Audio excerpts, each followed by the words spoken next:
Ada itu. Bu Salma. Salma naik.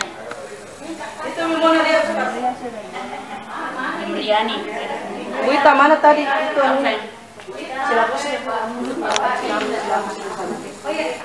Bunda, ada yang mau beli pin? Gimana kita? Mana? Mai, bagaimana caranya Mai? Mai.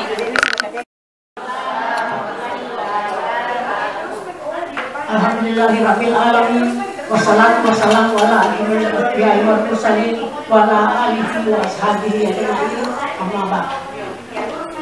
Bapak Ustaz Dr. Andes Haji Abdul Manan MAG yang kami hormati, Ibu Ketua dan Ibu-Ibu pengurus BKMM DMI Kabupaten Maros, Ibu-ibu anggota majelis pengajian yang semoga dimuliakan oleh Allah Subhanahu wa Ta'ala. Mengawali pengajian kita pada hari ini, pertama-tama marilah kita senantiasa memanjatkan puji syukur kehadirat Allah Subhanahu wa Ta'ala, karena atas izinnya jualah maka kita bisa berkumpul di tempat ini.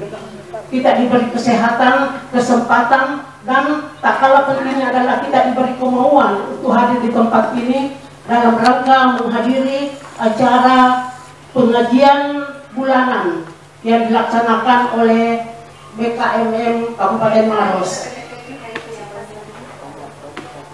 BKMM merupakan singkatan dari Badan Organisasi Majelis Taklim yang berbasis masjid.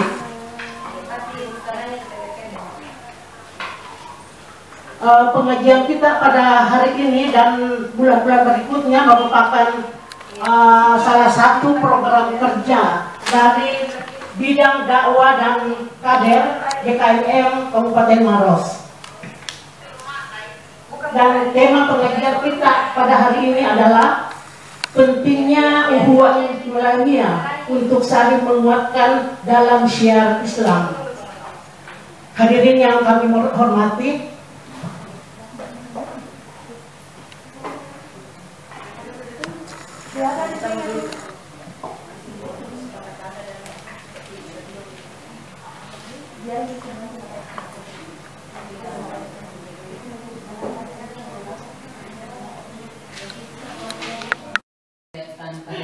Allah Subhanahu wa Ta'ala, berkat nikmat kesehatan dan nikmat kesempatan sehingga kita dapat berkumpul di tempat yang sangat mulia ini,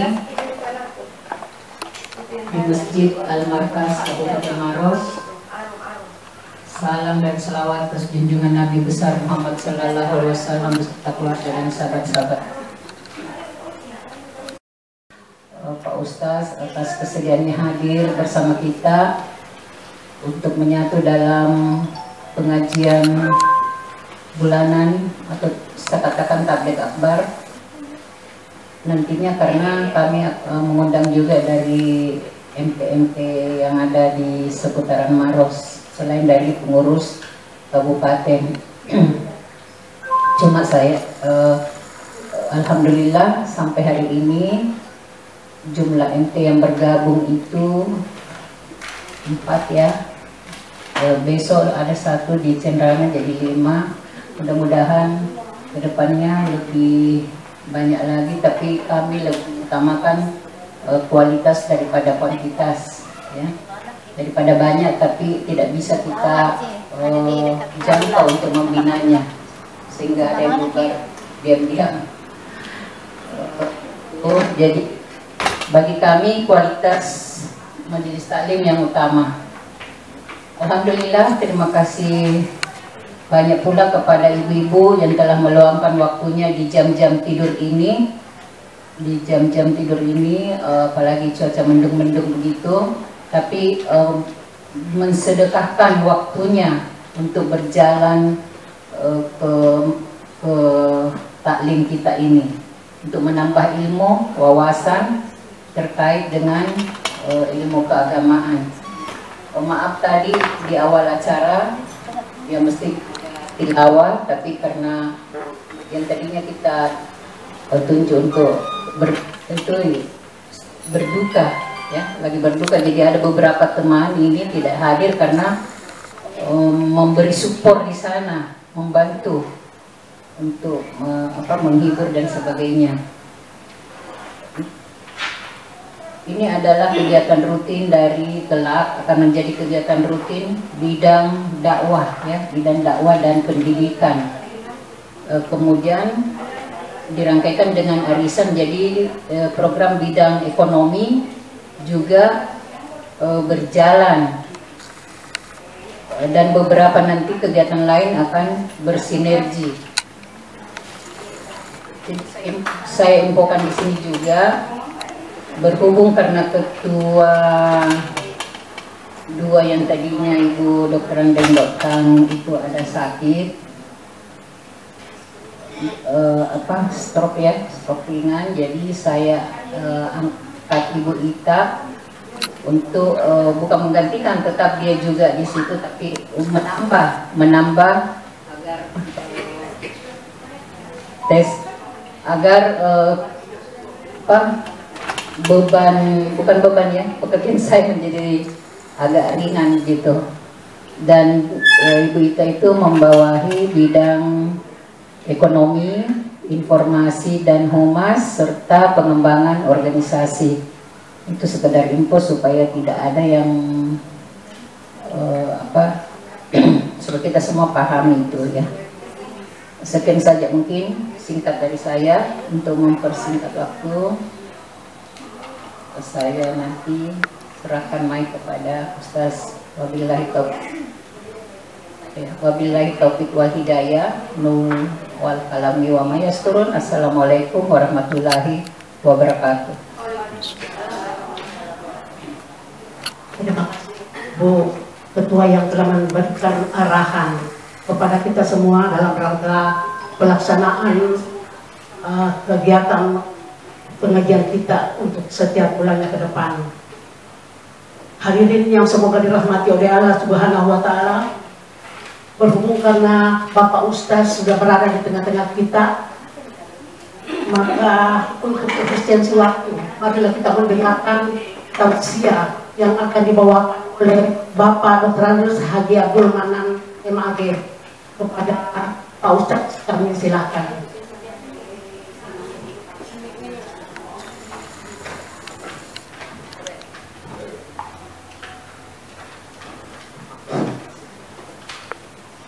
Bismillahirrahmanirrahim. Assalamualaikum warahmatullahi wabarakatuh. Alhamdulillah, alhamdulillahilladzi ala bi ni'matihi tatimmus shalihat. Assalatu wassalamu ala khairil makhlukat wa ala alihi wa ashabihi ihsan. Amma yang kami hormati dan yang kami muliakan, ala kulli hal, ya. Jadi itu caranya hamba memuji Haliknya.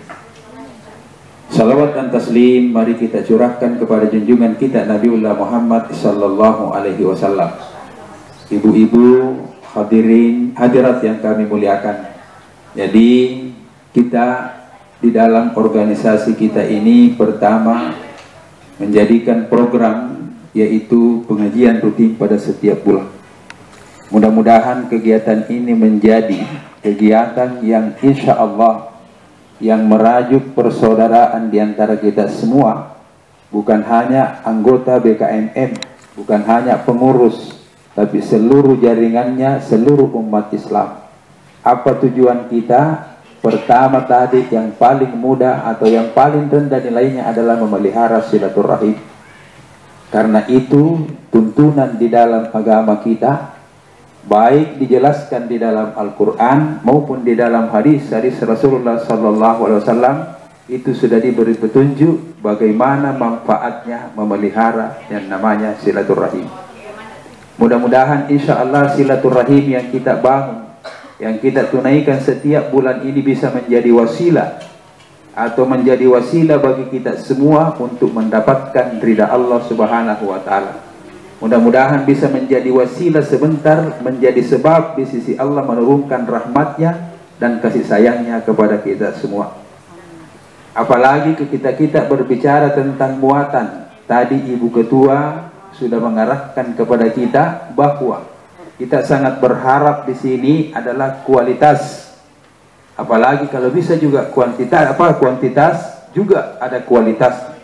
Artinya apa? Mari kita mencoba untuk membangun pribadi kita masing-masing di dalam rangka meningkatkan kualitas kita di hadapan Allah. Baik itu dalam aspek kamu wajib memilikinya dan mengetahuinya.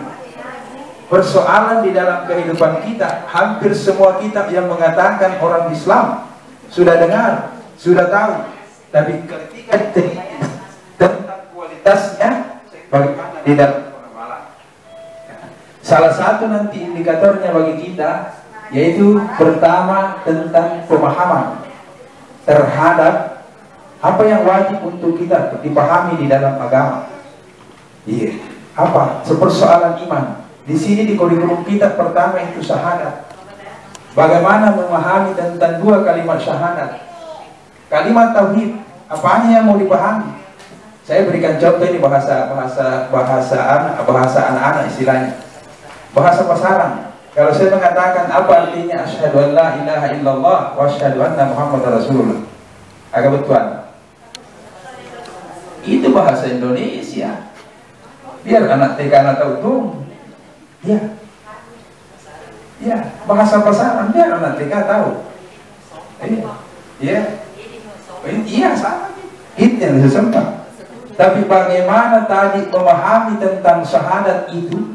Kalau orang tidak memahami tentang syahadat, kedudukan syahadat, pemahamannya tentang itu, dia sebentar tidak bisa membedakan mana yang syariat, mana yang hakikat. Dia dalam pasaran, dia bedakan. Sebab itu pertamanya, pangkal utamanya ketika kita mengucapkan dua kalimat syahadat harus dipahami dari mana asal usul. Ya, kalau orang sufi, orang tasawuf itu mengatakan begini. Rasulullah SAW mengucapkan La ilaha illallah. Allah menjawab Muhammadar Rasulullah. Ulama tasawuf memberikan penjelasan bahwa Allah itu adalah hakikat, Muhammad adalah syariat. Bahas itu yang dibahas nanti. Bagaimana menyaksikan tadi yang namanya hakikat, memahami dan menyaksikan bagaimana yang dikatakan syariat. Itulah sebentar kualitas. Jadi saya berbicara dulu tadi ini utamanya dulu, artinya bahasan umumnya. Jadi Allah melihat martabat menempatkan hambanya setiap tingkatan atau martabatnya masing-masing. Sesudah hamba itu tadi menerima kalimat takwa, dia percaya, dia yakin, tunduk. Allah merubah caranya memanggil hambanya. Apalagi firman-Nya Allah, Ya ayyuhalladzina amanu, supaya tidak ada sebentar kesan ketika keluar mengatakan ya Rasulullah atau Ustaz ini dapat 7. Nah itu tadi harus artinya paling tidak sebentar solusinya kalau kita berbeda di mana rujukan tak, di mana sumber tak. Kalau sudah seperti itu, alhamdulillah. Jadi itu dua. Yang ketiga, Allah memanggil hambanya. Ada panggilan secara umum. Firman Allah dalam Al-Quran mengatakan, Ya Bani Adam, hai anak cucu Adam, semua makhluk manusia. Semua makhluk manusia diseru oleh Allah. Inilah ketika ulama kita menggunakan ini, menafsirkan bahwa ayat inilah mengantar kita menjadi rujukan untuk kita hidup bermasyarakat semua makhluk Allah. Apa artinya? Semua manusia makhluk Allah yang punya hak memperoleh rahmat dan hidayah dari Allah. Tergantung sebentar Allah apa penyebabnya dia memberikan hidayah kepada hambanya. Satu, turun lagi pangkatnya menjadi orang-orang yang beriman beragama. Semua makhluk yang beragama punya kewajiban yang sama untuk mengabdi kepada Haliknya, sekalipun kita berbeda. Ya berbeda agama tak, jangan disalahkan orang, tetapi tetap mereka berkewajiban untuk mengabdi kepada Haliknya. Terserah siapa Tuhannya, siapa penciptanya yang dia percayai, bagaimana cara beribadahnya, itu semua mempunyai martabat tersendiri di hadapan Allah. Ini kaidah-kaidah hidup semua ini di dalam Al-Quran. Apa lagi? Yang keempat, Allah memanggil hambanya. dalam kalimat yang menyebutkan kemuliaan. Di dalam Al-Quran Allah berfirman, ya ayyatuhan nafsul mutmainnah irji'i ila rabbiki radiyatan mardiyah. Kalau ulama tasawuf membahas ayat ini, dia bukan mengatakan rata-rata kita memahami ini dimaksudkan ya ayyuhan nafsul mutmainnah ketika kita mau sakratul maut. Ahli sufi tidak, bahwa yang dimaksudkan itu ya ayyuhan nafsul mutmainnah adalah jiwa yang terang, jiwa yang memiliki keterhubungan langsung dengan Khaliknya pada setiap saat. Jiwa yang senantiasa terhubung terus menerus dengan Khaliknya pada setiap saat, sehingga dia itu tadi mencari ridha dari yang meridahi. Siapa yang meridahi? Allahu Rabbi. Apa yang kita cari ridha? Karena tidak ada sesuatu yang kita harapkan yang paling mulia di sisi Allah kecuali mendapatkan ridha. Semua ibadah kita sini dapat kusyat dari Allah Ta'ala, semua bertumpu pada akhirnya sebentar mencari ridhanya Allah Subhanahu wa Ta'ala. Ibu sekalian yang kami muliakan, kalau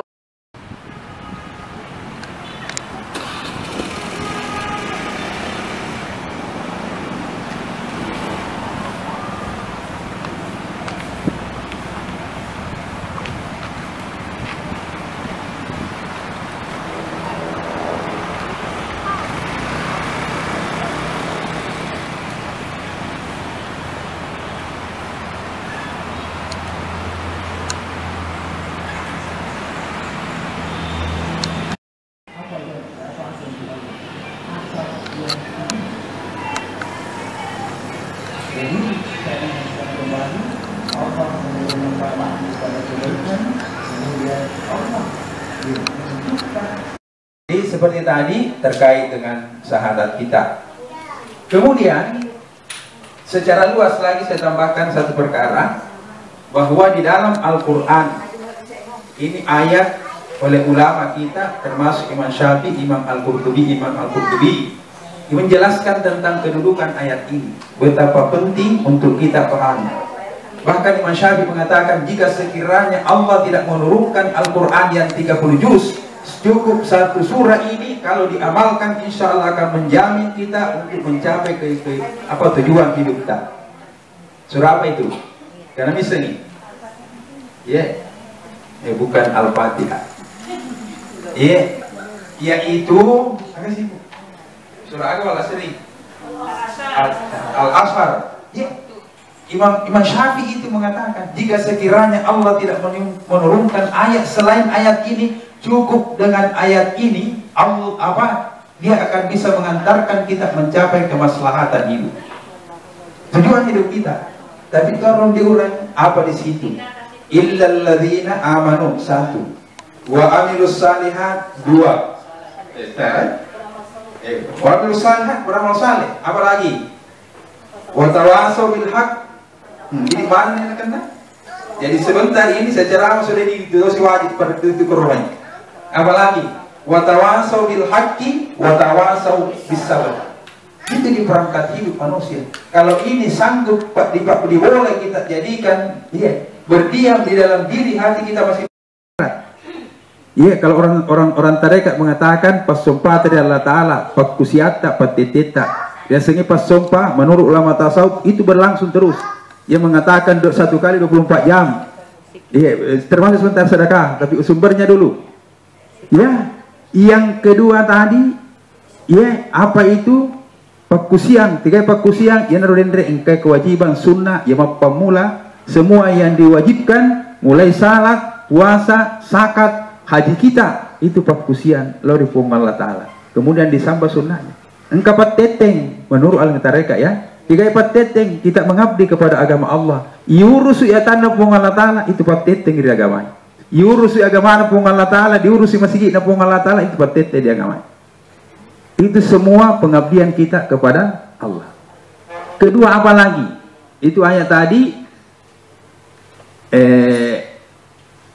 Falyabudu rabb hadzal bait.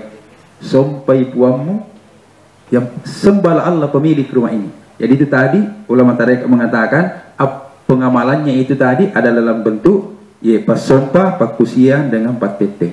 Kemudian apa lagi ayat sesudahnya itu? Kalau ini tadi, apa ayat pertama itu mengatakan kita bahasa tentang takwa. Falya'budu rabb hadzal bait, di bahasa modernkan takwa harus didampingi, dibarengi dengan yang namanya ekonomi. Alladzi atamahum min ju'.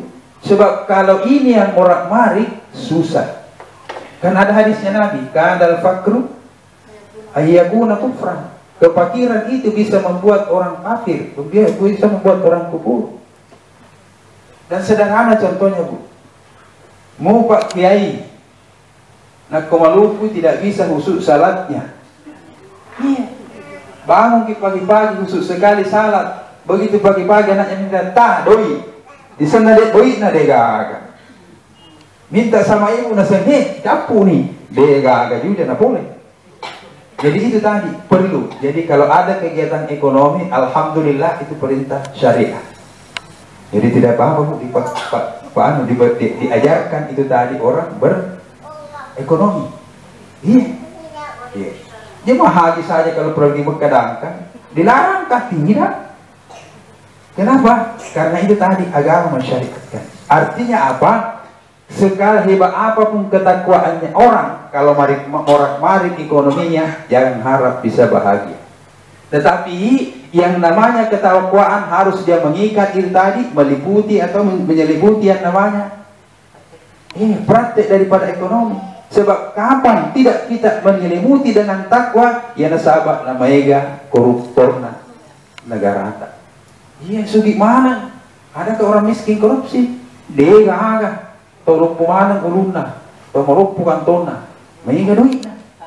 Entah di pangkana, yang mana korupsi? Sebab kenapa? Yang terkikis tadi yang pertama. Ya, takwa deh. Maka harus, iman dulu harus diperbaiki. Apalagi yang ketiga, wa amanahum min haul. Kita wajib untuk melahirkan, mewujudkan rasa aman di dalam kehidupan ini. Contoh kecil dalam keluarga kita tarik. Tidak usah bahasa negara, bahasa keluarga. Kalau kita tidak aman di dalam hidup sehari-hari dalam keluarga, tidak bisa sempurna ibadah. Tidak bisa itu tadi silolongan yang namanya ekonomi. Kalau tidak aman, harus semua aman. Iya. Dan persoalan aman itu terlahir dari semua pribadi. Iya. Itulah sehingga ada bahasanya itu ulama mengatakan ketahanan negara itu terbangun dari ketahanan keluarga. Ketahanan keluarga terbangun dari ketahanan pribadi masing-masing. Oh ini dulu mangkaga si bubai ini kalau kemencerawa dalam ceramah itu suruh buat. Nah jadi tadi dia nak para ibu ngalatala. Jadi mohon maaf ibu-ibu sekalian. Iya, saya sebenarnya bukan ahlinya, perlu untuk kita saling menyempurnakan, saling menambah, melengkapi pengetahuan. Demi apa? Untuk sampai kepada martabat, yaitu martabat kita di hadapan Allah sebagai makhluk, yaitu tadi ya ayyuhan nafsul mutmainnah. Jadi jangan mengatakan bahwa kehadiran kita di sini menjadi beban, tapi jadikanlah sebagai upaya untuk meningkatkan kualitas kita di hadapan Allah. Saya yakin tidak akan ada yang sia-sia. Saya katakan tadi paling rendah silaturahim kita terhubung. Dan ini ada pahalanya. Tidak duduk satu majelis seorang mukmin kecuali Allah menyiapkan pahala di sisi. Liga makada alina nana. Jadi tak ada pengangat waraja di depan para ibu-ibu sekalian. Di sini bukan bahkan bukan saya yang tertua, ada yang lebih tua dari saya, ada teman sebaya saya, ada mungkin adik-adik saya. Jadi mari kita sama-sama berkolaborasi. Jadi saya kira inilah yang saya sempat sampaikan pada sore hari ini. Mudah-mudahan dapat memberikan bahan renungan, bahan kajian untuk kita semua di dalam rangka memotivasi saudara-saudara kita untuk sebentar banyak mengikuti majelis taklim. Jadi pergi kalau sebentar diuji tentang tahara, Dia cek nasabah kau 7 dek nama 7 taharat. Wih, subhanallah. Tidak ada yang jadi. Mau kita tambah siratu raka sempajata dia itu diterima. Nasabah magai syarat wajibnya itu tadi ibadah adalah suci, bersih dari hadas dan najis. Perkaranya membersihkan diri dari najis dan hadas ada ketentuannya. Ketika tadi ketentuan tidak dilaksanakan, mustahil masuk. Ketika dilaksanakan tidak sempurna sesuai dengan tertibnya, tidak pernah sah. Kalau demikian salat kita tidak sah. Jadi terima kasih. Billahi taufiq wal hidayah. Wassalamualaikum warahmatullahi wabarakatuh. Maksudnya mungkin adalah termasuk rukun-rukun sholat. Yang saya pertanyakan Pak Ustadz setelah ketajaman niat, fokus dalam niat yang saya ingin pertanyakan, kadang di antaranya itu Ustadz setelah di dalam melaksanakan sholat lahirlah konsep-konsep di luar sholat. Lahirlah konsep-konsep di luar sholat. Bagaimana hal ini berkaitan dengan kekhusyukan sholat. Terima kasih mohon penjelasan. Terima kasih. Assalamualaikum warahmatullahi wabarakatuh.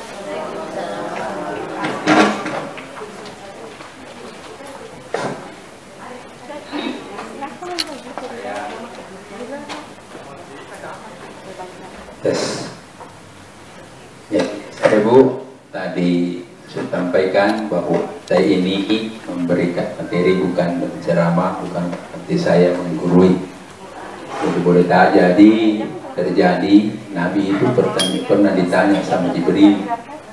Ternyata jawabannya dari Muhammad mengatakan yang bertanya lebih tahu dari apa? Jauh lebih tahu daripada yang ditanya. Ya, kita bertanya tentang khusyuknya salat.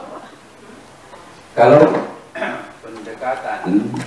pendekatan ilmu akhlak atau tasawuf, ia mengatakan bahwa khusyuknya salat itu harus memenuhi beberapa kriteria.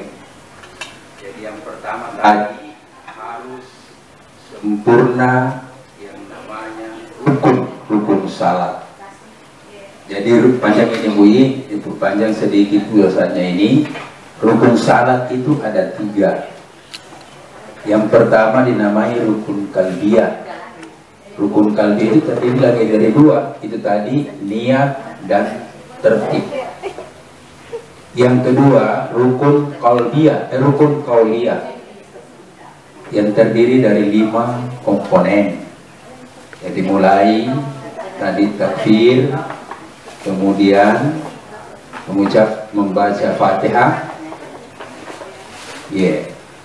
apalagi ya, bukan qauliyah dulu, qauliyahnya membaca tasyahud akhir, salawat dan salam. Kemudian rukun qauliyahnya 6 perkara. Jadi berdiri betul. Kemudian rukuk, i'tidal, duduk di antara 2 sujud akhir atau duduk pada tasyahud akhir. Itu rukun qauliyah. Jadi ada yang menuliskan 13. Rukun fi'liyahnya tadi 6. Rukun yang gerakan. Rukun qauliyahnya 5. Rukun qalbiyahnya 2. Nah, kemudian ditambahkan yang kedua, bahwa untuk mencapai kekhusyukan itu lagi saya katakan tadi bahwa ulama mengatakan bahwa harus capai ketajaman niat dan tertib. Niat itu betul-betul semata-mata karena Allah Subhanahu wa taala. Yang kedua, rukun niat itu rukun qalbiyah. Maka yang harus mengucapkan adalah qalbi. Ya, hati. Ya, hati, tidak boleh. Dia bahasa hati. Kalau dia terlapaskan, dia terucap, itu namanya lapas niat, bukan niat. Boleh bersamaan, sempurna kalau bersamaan. tapi paling tidak harus kata hati. Kemudian yang dipertanyakan oleh ibu di belakang, bagaimana ketika kita berniat, bahkan sesudah berniat melaksanakan salat, itu muncul berbagai yang namanya itu tadi bisikan-bisikan hati yang keluar, atau memang kita sendiri yang tidak mampu.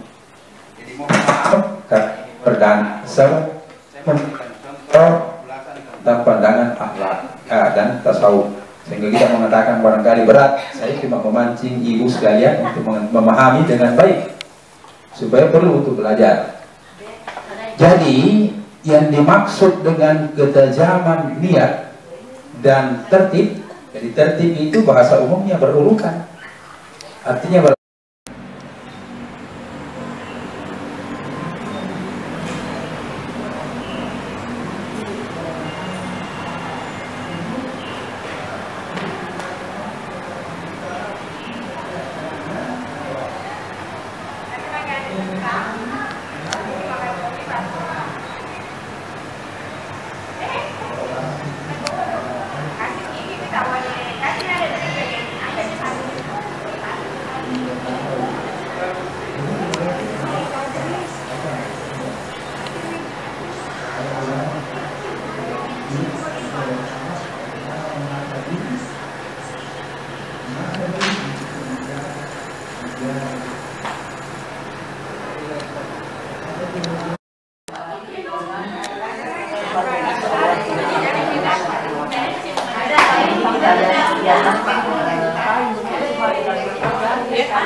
mengadakan arisan pertama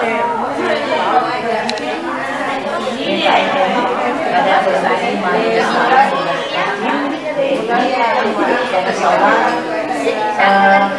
pada hari ini terkumpul dan terkumpul 30 orang yang akan mengikuti arisan. Insya Allah nantinya lagi ada yang bertambah. Mungkin Ibu Mami bisa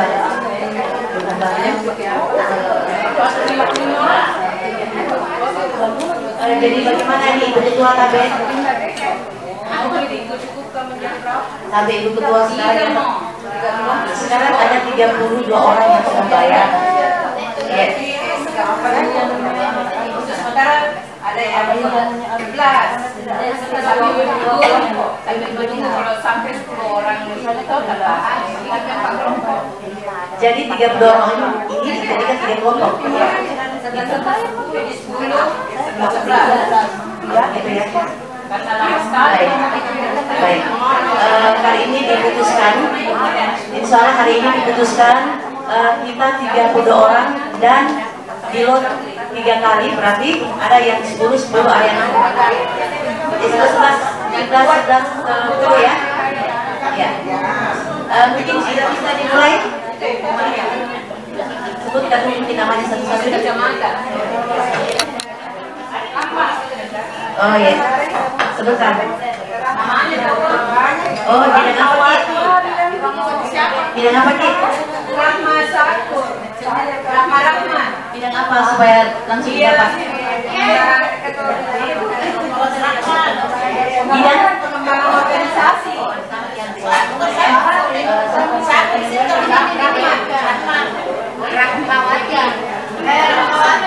Tapi juga ada waktu keluar.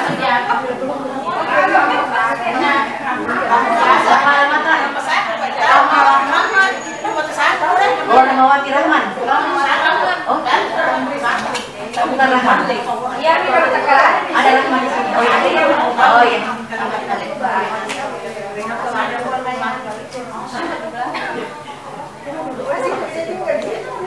Rahmawati Sakur.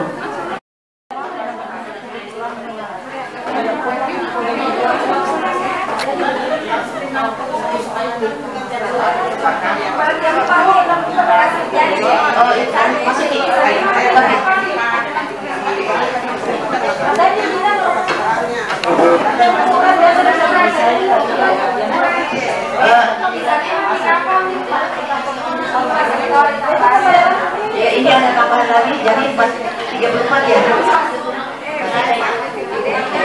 Bidang apa Ki? Bidang dakwah ya? Tidak apa-apa. Tidak apa-apa, tidak apa-apa. Oh iya, tidak apa-apa, tidak apa-apa. Ada tempat kosong nih. Tapi ada tempat kosong. Jadi tidak ada uang konsumsi. Anggaplah praktek teman. Oh iya, begitu. Jadi sepakat ya semuanya. Sepakat. Kita harus sepakat ya. Jangan ada 3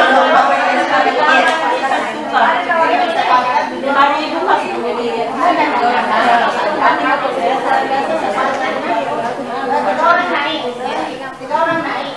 Berapa jumlah konsumsi?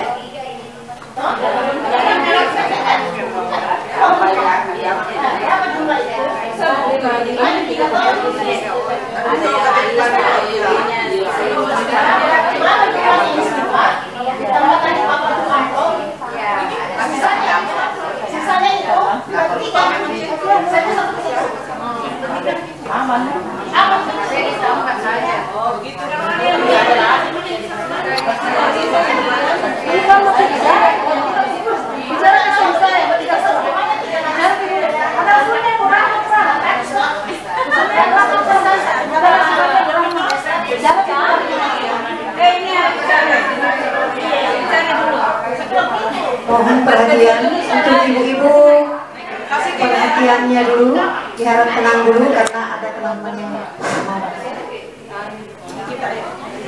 Terima kasih. Assalamualaikum warahmatullahi wabarakatuh.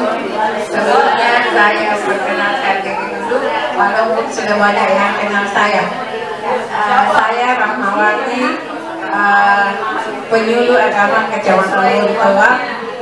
Kebetulan saya ditugaskan selaku ketua pengembangan organisasi. Tapi mohon maaf karena saya belum pernah aktif seperti biasanya. Karena setelah acara di sana, lama-lama saya sakit jadi saya mohon jadi bisa hadir tentang pendapat saya pribadi. ya. Mau bayarnya gimana? Jadi kita sepakati 60 untuk konsumsi dan pembayaran yang lain-lainnya. Karena biasa ada biaya-biaya yang lain yang kita tidak tahu. Jadi nopo ini 10.000. Ya. Gak apa-apa, yang penting sudah tahu Bu. Iya, lebih bagus lagi begitu. Ya. Yang mau bayar dulu supaya minum ke Pak. Pasti diangkat ya, tidak boleh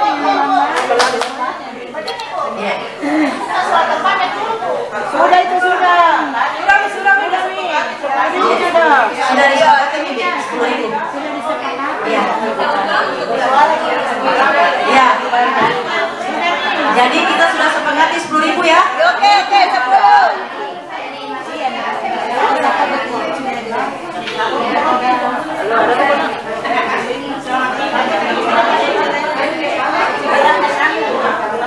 Ya karena ini